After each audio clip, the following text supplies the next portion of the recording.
Ukraine is firmly denying accusations that it carried out a deadly drone strike against civilians in Russian-occupied southern territory, pushing back against claims that 27 people were killed in an attack on a hotel and café.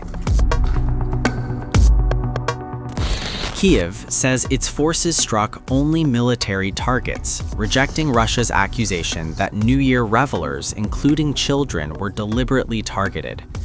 Ukrainian defense officials confirmed a strike took place, but insisted the location was being used for a military gathering closed to civilians. Russia's installed authorities in the Kherson region described the incident as a terrorist act, claiming the victims were civilians celebrating the holiday.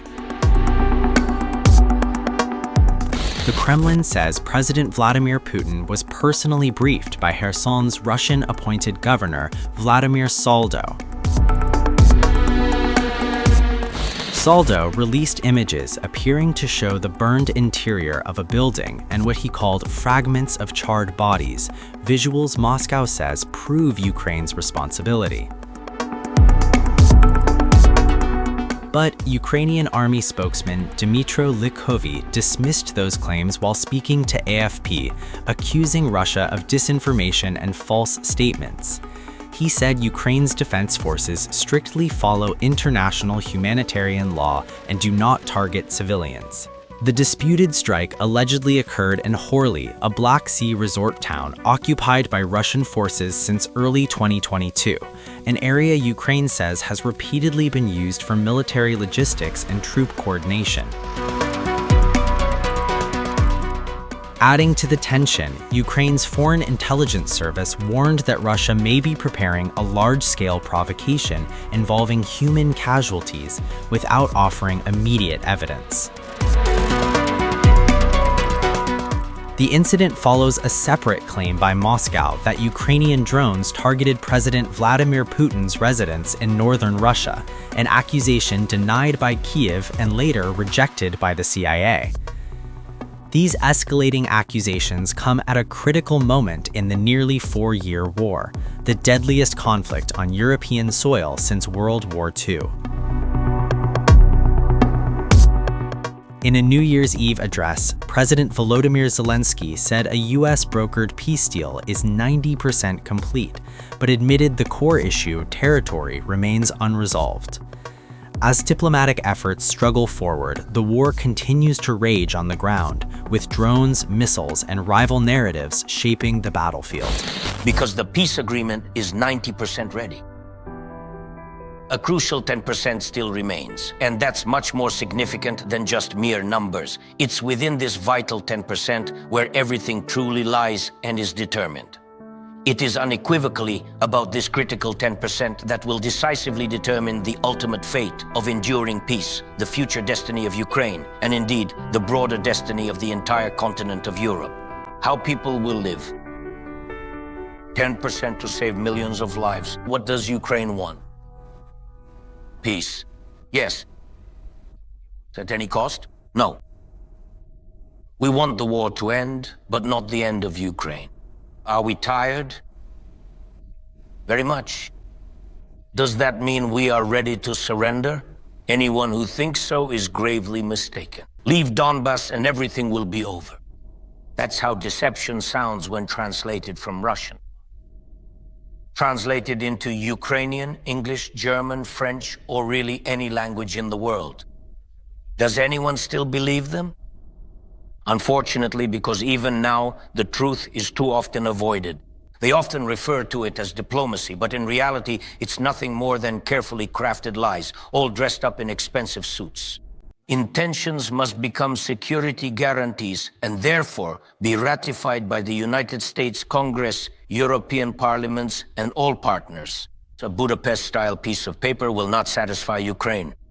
A Minsk-style, meticulously crafted trap is not what Ukraine needs. Signatures under weak agreements only fuel the war. My signature will be under a strong agreement. I told President Trump about this. I said it during our first meeting when everything could have ended in a storm for all of us. And during our recent meeting, which gives hope to all of us that peace is near, that it is more possible than ever, and that together we can achieve it. And to be honest, it was not at all easy to achieve such a change in the tone of relations between Ukraine and the United States. Is America capable of stopping the aggressor very quickly and decisively? Absolutely. Would we like that? Very much so. And when is it possible? Always. And when do you need it? We needed it as early as yesterday. Russian oil is already cheaper, but their tankers must be stopped completely for the war to stop. Russian factories are already slowing down, but they must come to a halt so that the occupier cannot move forward. And tomahawks in Ukrainian hands would truly prove only one thing: there is no alternative to peace. In the early hours of the new year, as families gathered to celebrate, death, according to Russian officials, came from the sky. The Kremlin says Ukraine carried out a drone strike in the Kherson region, targeting a café and a hotel in Horly on the Black Sea coast, places where civilians were marking the arrival of January 1st. According to preliminary information cited by Russian authorities, 24 people were killed. 29 others were injured. Among them, officials say, were children. The attack, Russian officials claim, occurred shortly after midnight when Ukrainian armed drones struck the buildings, triggering fires that tore through crowded rooms filled with New Year's revelers. Russian President Vladimir Putin, the Kremlin says, was briefed directly by Kherson Governor Vladimir Saldo, who described the incident as a terrorist attack carried out by Kyiv. This is a regular cafe where people gathered for a New Year's celebration. There were more than 100 of them there. Most of them were on a guest list. Those who actually survived, they naturally possessed their documents. These were people, well, in their middle years. There were many young people around 20 to 25 years old. They also sustained injuries. Many of those who sustained such severe injuries that they didn't even seek medical attention at a hospital. They personally extracted the shrapnel from their own bodies. On the spot, those who were helping immediately rushed to assist. But the enemy kept threatening and didn't allow any opportunity. Reconnaissance drones, scout drones were hovering, making it impossible for anyone to approach to provide assistance to those who were still remaining there, although the fire was so intense that it was already impossible to enter. Well, so these were many different kinds of people. These were folks who perhaps had traveled to visit family or friends. This is southern Russia, a very warm and pleasant region. They had come to check on loved ones and went there with their children to have some fun around the festive Christmas tree. Russia's investigative committee says it has opened a criminal case on terrorism charges, vowing that everyone involved will be identified and brought to justice. Authorities say the names of the victims will be released as bodies are identified and the investigation continues. In a sharply worded statement, the Russian Foreign Ministry accused Ukraine of deliberately targeting civilians, calling the strike a barbaric atrocity and alleging it was carried out using armed UAVs. Moscow claims the attack came just hours after Ukrainian President Volodymyr Zelensky's New Year address, in which he spoke about peace, a contrast the foreign ministry described as cynical and morally bankrupt. Russian officials further alleged that the strike was intended to distract from battlefield setbacks faced by Ukrainian forces and to intimidate residents of regions Moscow says have joined Russia following referendums.